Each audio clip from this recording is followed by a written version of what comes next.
Hi, my name is Katarina Guttorm and I work at the Sami Culture Center Sajos here in Inari, in Sápmi, and also now I'm representing Sami Tuotji organization. Hello, my name is Hilde Björkli. I'm the head of competence and development in Northern Norway's Tursport, which is the marketing organization for Northern Norway. My name is Anna Jara Mietarappunga. I do arts, cultural events, graphic designs. My name is Maria Kreutzmann. I do illustration and I'm also author or editor of the book Bestiae om Grønlandika. My name is Jakob. I am artistic director and founder of the Arctic Sounds Music Festival. I'm Jesper Skrøder. I work at Arctic Circle Business and my role is destination manager. Welcome to Wild Lapland, our place. Currently we have 53 dogs at our kennel, but we consider ourselves a nature guiding company.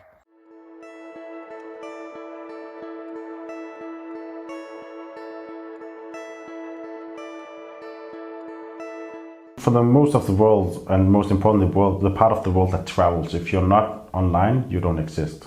So if you cannot Google it, you probably most likely don't exist unless somebody like Trump says, I want to buy Greenland, then some people don't really know that you are here. So it's really important understanding your market, how you, your market segments, and also how you do your advertising and how your online presence look. If you think of the digital innovations or how we could utilize them, we would have videos, films on how to make these bracelets, how to make this handicraft and so on. And in that way we wouldn't have to hire an employee to be there all the time. But of course we still would have to have someone who is able to help if there is a problem and in that sense. But then maybe we could make it together with Sami Tuotji organization, so maybe they could come and help or something like this. This is something that I have been thinking. And if you think about the digital aspect of the handicraft, it's of course really important because also now when we think back, a lot of the history that is how we know how they made the handicrafts before, it's because of they made some documentaries or there's photographs, and that's already pre-digital, but still it's very similar, so we really need it, and we need to save the knowledge that we have now for the future generations, because a lot of times the handicrafts, they change during times, and there is trends also, so it's really important to see how it was in the 70s and how it is now, and then again after 10 years. So in terms of marketing and online marketing and cultural sensitivity, the way they go together is a little bit interesting because as someone like me, I try to, I put on Instagram and on Facebook that I am from Greenland and I have made a product, which is this book, and I want to sell it.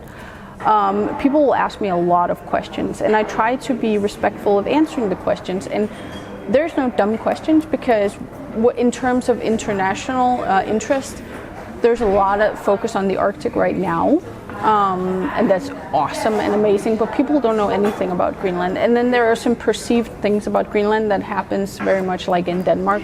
So when people come to me either online or they write to me afterwards, I posted something, I try to just answer their questions. If I see other products, I try to display them in a very respectful manner, and I try to not perceive anything about the product, just try to spread the word and say this is a product and this is what they do as the person who's trying to sell it, because they know how they want to sell it. So I see Instagram posts where people just posted, I can see the northern lights out of my room, I don't even have to leave the room, and they're so stunned and surprised by that. That could just be an example for how you can use social media and web pages to make sure that people understand each other and that they're on the same page, because you can do it as well for the drum dancing, that they get an understanding of what it actually means for us. Why do we do it? And it's not just sing and doing the drum, but actually tell the meaning behind it. So getting people a bit more intrigued by getting behind the stage, you can definitely do that by making some small videos that's for the social media, for the web page, or just use a picture with a good caption in it, and you can prepare people and make sure that you're on the same level.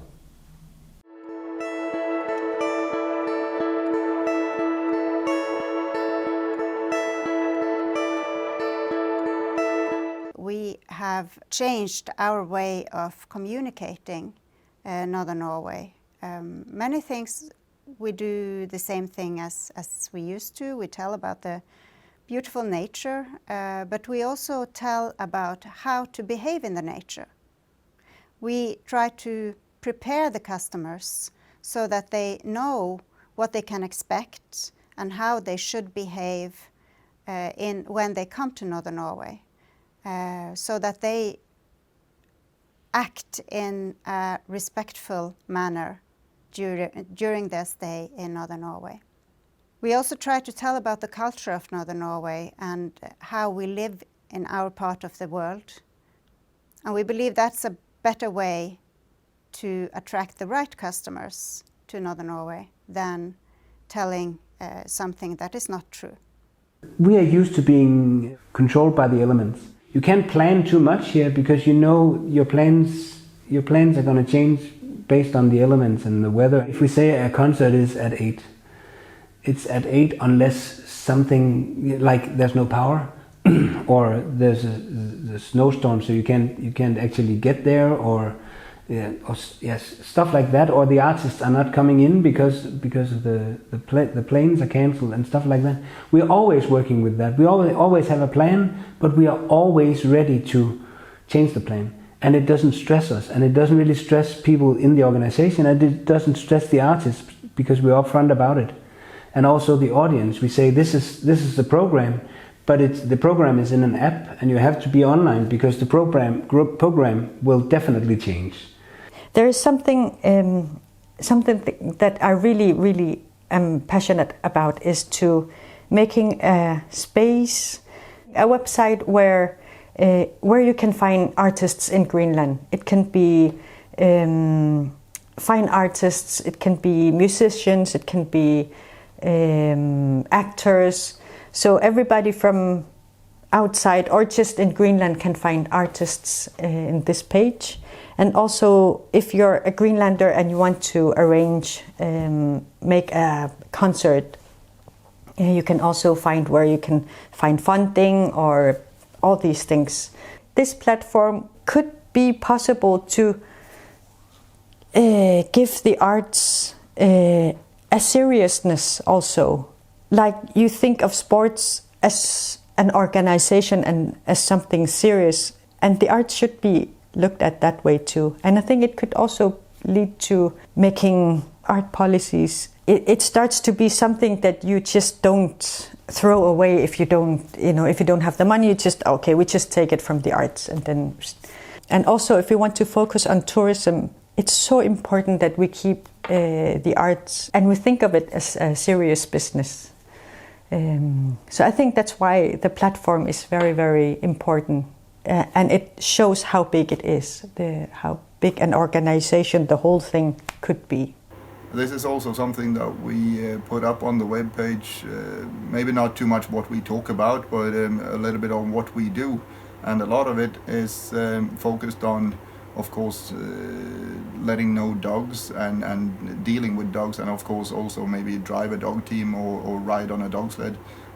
As a marketing company, Northern Norway Tourist Board has a great responsibility in doing marketing in a culturally sensitive way. And this means that we have to be aware of which stories we tell digitally. And recently we have made a guideline for how to use pictures of Northern Norway.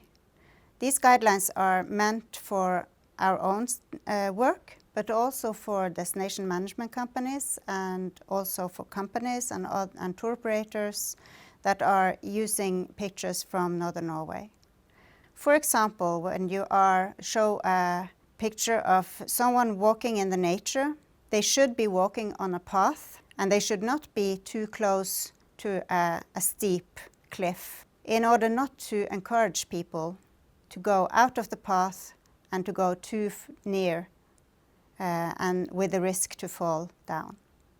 The guidelines also ask people to be considerate the use of pictures with people, whether it's could be compromising in any way if they only show a stereotype of the people, of the culture, or if it tells another story, if it's relevant to the story that you want to tell. We also try to develop now some guidelines for how to write about Northern Norway in order to help tour operators, companies and destination management companies to be more aware and responsible in their writings and their use of pictures.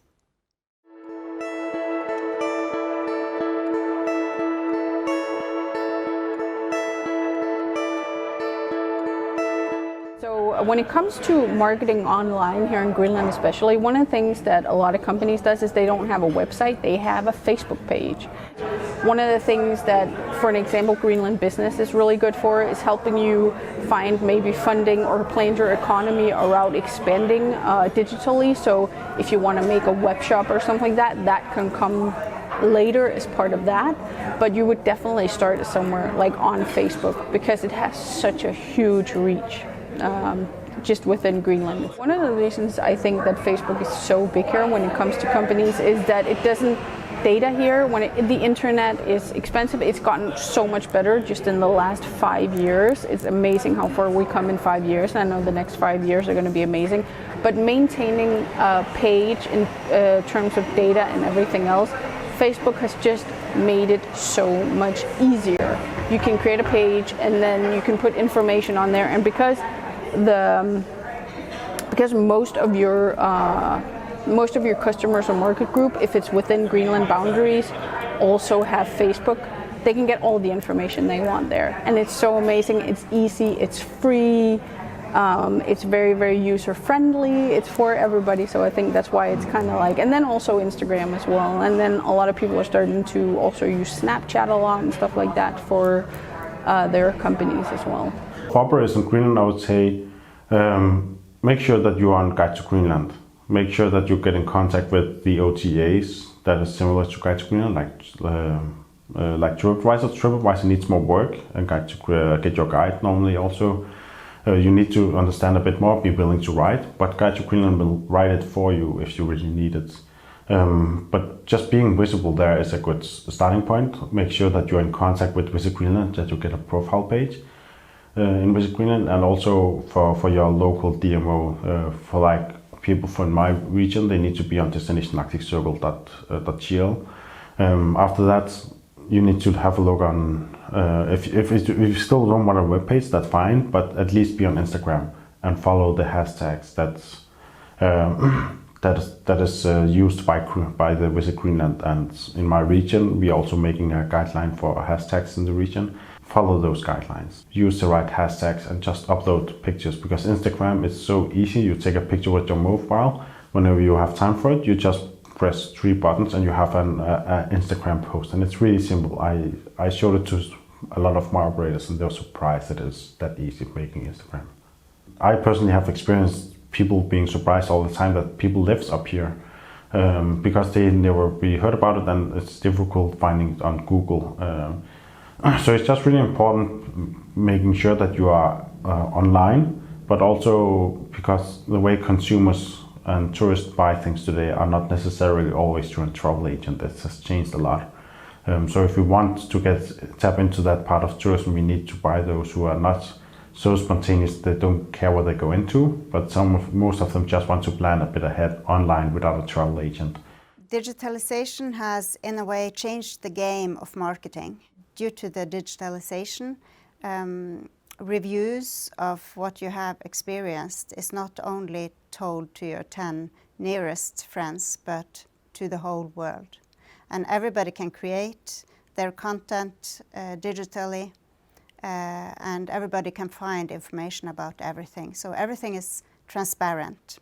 The experience is the new marketing. What you experience will be told. So whether you experience something good or something bad, it will be told to the world, which means that what you as a company present And also we as marketers have to be true and relevant to the customers.